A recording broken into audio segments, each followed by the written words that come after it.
السلام علیکم ورحمۃ اللہ وبرکاتہ۔ تو میری آج کی اس ویڈیو کا ٹاپک ختنہ کرانے کے فائدے اور نقصان سے متعلق ہے۔ تو میں آپ کو یہاں پہ بتا دیتی ہوں کہ ختنہ کرانے کے زیادہ تر فائدے ہی فائدے ہیں اور اس کے نقصان نہ کے برابر ہی ہیں۔ پہلا یہ کہ ختنہ کرانے سے یورین انفیکشن کم ہوتا ہے اور بلیڈر کے انفیکشن سے بچا جا سکتا ہے، اور دوسرا یہ کہ ختنہ کرنے سے پرائیویٹ پارٹ صاف کرنا آسان ہو جاتا ہے اور دھونے اور صاف کرنے میں زیادہ پریشانی بھی نہیں ہوتی، اور ختنہ کرانے سے شرمگاہ سے جڑی پریشانیوں سے راحت ملتی ہے، اور ختنہ کرانے والے لوگ سیکسولی ٹرانسمیٹڈ جیسی بیماریوں سے بچ جاتے ہیں، اور ختنہ کرانے سے کینسر جیسی بیماریوں سے بھی حفاظت ہوتی ہے، اور ختنہ کے ذریعے چمڑے کے انفیکشن اور فیموسس کو بھی روکا جا سکتا ہے۔ ختنہ سے HIV سہت کچھ سیکسولی ٹرانسمیٹڈ انفیکشن کا جوخم کم ہو جاتا ہے، اور ختنہ کرانے کے فائدے میں پختہ ثبوت یہ ملا ہے کہ اس سے سفلس اور ہرپیس سمپلیکس السر جیسی ہونے والی جوخم سے بچا جا سکتا ہے۔ اور میں یہی سجیسٹ کروں گی کہ ختنہ جب بچہ پیدا ہو تو ختنہ جلد سے جلد اس کا کر دینا چاہیے، کیونکہ اس کے بہت ہی فائدے ہیں۔ اور پھر جب آپ خود سوچیں، جب بچہ بڑا ہو جاتا ہے، اس کو عقل شعور آ جاتی ہے، جو سمجھدار ہو جاتا ہے، تو وہ خود نہیں چاہتا کہ اس کا شرمگاہ سب کے سامنے کھلے اور پھر ختنہ کیا جائے، اور وہ اس سے کتراتا اور بھاگتا پھرتا ہے۔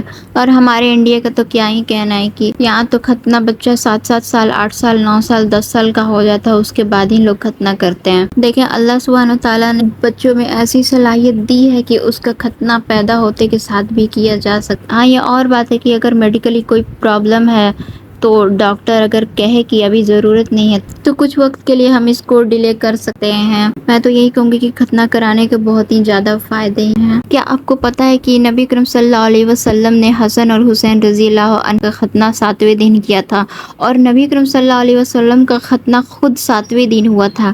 خیر، یہ تو عربوں کا ٹریڈیشن تھا۔ میرے کہنے کا مطلب یہ ہے کہ یہ ضروری نہیں کہ ہم 7ویں دن ہی ختنہ کریں۔ ختنہ ہم 7 دن سے پہلے بھی کر سکتے ہیں، 7 دن کے بعد بھی کر سکتے ہیں۔ میں تو یہی کہوں گی کہ بالغ ہونے سے پہلے تک ختنہ کرا دیں بچے کا، اور نہیں تو اگر جس کی ختنہ نہیں ہو پائی تو وہ کم سے کم اپنے نکاح سے پہلے ضرور ختنہ کر لے۔ اب یہاں پہ کچھ لوگ سوال کریں گے کہ اگر ختنہ کرانا ہی تھا تو اللہ نے اوپر سے ہی اللہ نے خود ہی ویسا کیوں نہیں بنا دیا؟ تو میں آپ کو بتا دیتی ہوں کہ ختنہ کرانا یہ ایک آزمائش ہے اور یہ انسانی فطرت ہے۔ آپ ذرا خود سوچیں، اگر اللہ ہر چیز اوپر ہی سے مکمل کر کے انسان میں بھیج دیتا تو پھر ہماری آزمائش کیسی ہوتی؟ کیا آپ کو پتا ہے کہ ابراہیم علیہ السلام کی عمر 80 سال کی تھی جب اللہ سبحانہ تعالیٰ نے ان کو ختنہ کا حکم دیا تھا، اور انہوں نے 80 سال کی عمر میں ختنہ کیا، اور پتا ہے انہوں نے اپنا ختنہ خود سے کیا تھا۔ آپ ہی سوچیں کہ اتنے بڑے بزرگ کی ختنہ اور کون کر سکتا ہے، تو انہوں نے اپنا ختنہ خود سے کیا۔ کیا آپ کو پتا ہے کہ جب بھی کوئی شخص ایمان لاتا تب آپ صلی اللہ علیہ وسلم اس کو اپنے بدن کے بال صاف کرنے اور غسل کرنے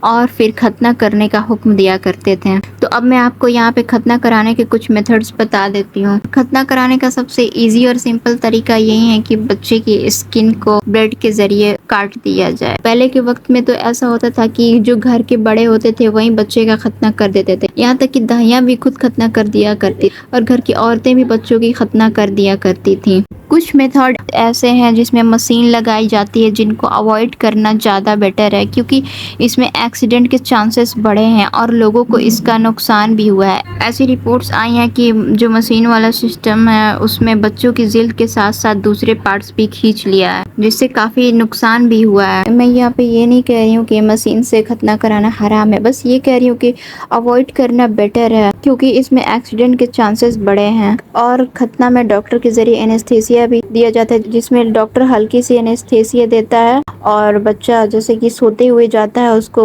اور پھر وہاں سے سوتے ہوئے ہی آتا ہے، تکلیف محسوس نہیں ہوتی ہے۔ یہ بھی کرا سکتے ہیں، یہ بھی کرنا جائز ہے۔ میں تو یہی سجیسٹ کروں گی کہ بچے کی پیدائش کے وقت ہی اس کا ختنہ کر دیا جائے، یہی سب سے بیسٹ رہے گا۔